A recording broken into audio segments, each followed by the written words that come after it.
Kokëforcia mund të jetë njëkohësisht një forcë dhe një dobësi nga njëra anë.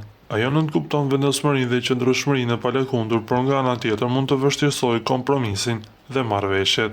Ka shenja në horoskop që janë kaq kokëforca që preferojnë të humbasin sesa të pranojnë se e kanë gabim. Pasi ata vendosin diçka, nuk ka asnjë mënyrë për t'i bërë ata të ndryshojnë mendje.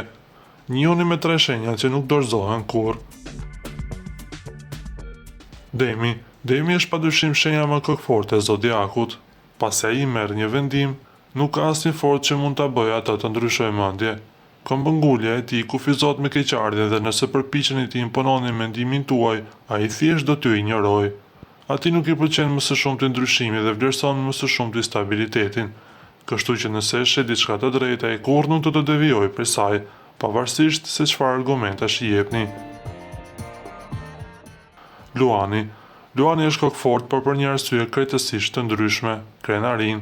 Vetbesimi i tij dhe besimi se ai gjithmonë e di më mirë e pengojnë atë të pranojë se kishte gabuar.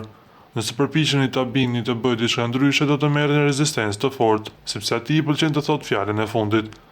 Luanët thjesht nuk duan të duken të dobët dhe e shohin dorëzimin si humbje, diçka që nuk e pranojnë kurrë. Britsjapi është kokëfort sepse ata besojnë në strukturë, rregulla dhe parime. Kokëforcia e tij vjen nga besimi se ai ka marrë gjithmonë vendimin më të mirë të mundshëm bazuar në logjikën dhe përvojën. Pasi vendos për diçka, ai beson se ka një arsye të mirë për këtë, kështu që nuk sheh nevojë të përshtatet me të tjerët.